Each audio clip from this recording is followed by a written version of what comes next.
नींद रात मिले।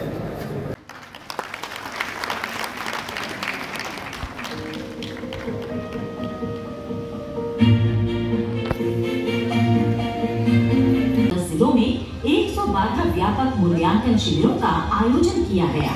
हमने ये सुनिश्चित किया है कि शिविर केवल शहरी क्षेत्रों तक सीमित न रहे, बल्कि वो उन दुर्गम स्थानों तक जाएं, जहां आज तक किसी ने सरकारी सहायता की उम्मीद भी नहीं की थी। एलजी महोदय के इस मार्गदर्शन के अंतर्गत ही ये अभियान एक जन आंदोलन बन चुका है, जिसमें न केवल सरकार की योजनाएं शामिल हैं, बल्कि संवेदनशीलता, तकनीक और प्रशासनिक प्रतिबद्धता भी झलकती है। इन शिविरों के माध्यम से 5,918 पात्र लाभार्थियों की पहचान की गई, जिनमें 2,939 दिव्यांगजन और 2,756 वरिष्ठ नागरिक शामिल हैं। आज के इस कार्यक्रम में उपस्थित सभी लाभार्थी, सीनियर सिटीजन्स, दिव्यांग बहनों भाइयों, देवियों, सज्जनों तथा मित्रों, आज का दिन समाज कल्याण, सामाजिक समावेशन तथा सशक्तिकरण के मिशन में एक ऐतिहासिक दिन मैं मानता हूं। किसी भी प्रशासनिक कार्यक्रम में ऐसे बहुत कम क्षण आते हैं जब एक साथ समाज के सबसे जरूरतमंद तबके की सभी आवश्यकताओं की पूर्ति का अवसर मिलता है और उसे एकीकृत तरीके से ऐसे लोगों को सशक्त बनाने का प्रयास किया जाता है। दो प्रमुख योजनाएं जो केंद्र सरकार द्वारा प्रायोजित योजनाओं के तहत, जैसा मेरे पूर्व निदेशक समाज कल्याण श्री रुपेश अग्रवाल ने बताया,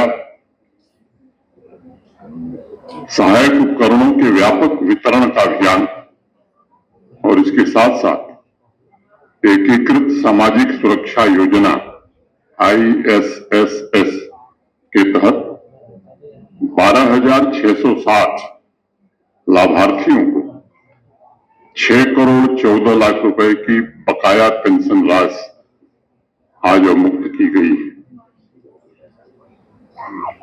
आधार सीडिंग या पंजीकरण न होने के कारण ये बकाया राशि लंबे समय से लंबित थी और अब उनका रजिस्ट्रेशन, पंजीकरण, चाहे वो बुजुर्ग हों या विधवा माताएं बहनें हों या हमारे दिव्यांग भाई बहन हों, इन सबको वित्तीय समावेशन और उसके द्वारा मिलने वाली सहायता सुनिश्चित करने का एक ऐतिहासिक काम समाज कल्याण निदेशालय ने किया है।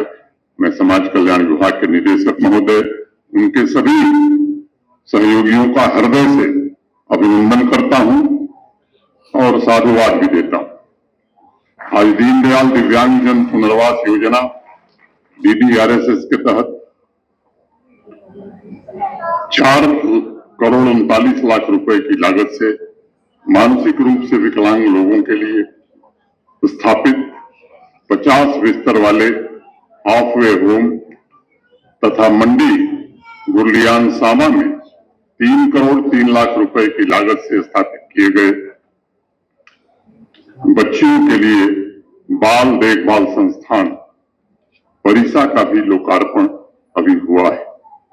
DDRS स्कीम को व्यक्तिगत रूप से मैं एक बहुत ही महत्वाकांक्षी इनिशिएटिव के रूप में देखता हूं।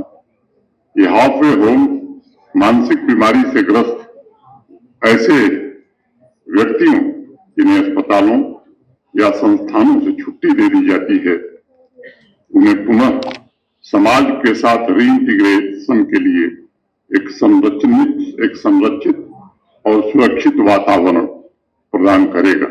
श्री सतपाल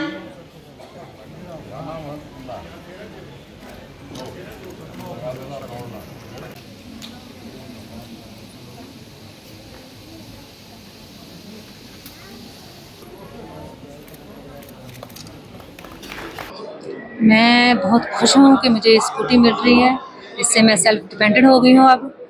तो मैं गवर्नमेंट की बहुत बहुत शुक्रगुजार हूँ कि उन्होंने मुझे ये स्कूटी दी है। मैं असल में एक प्राइवेट टीचर हूँ, जिससे मुझे अप डाउन में काफ़ी प्रॉब्लम थी।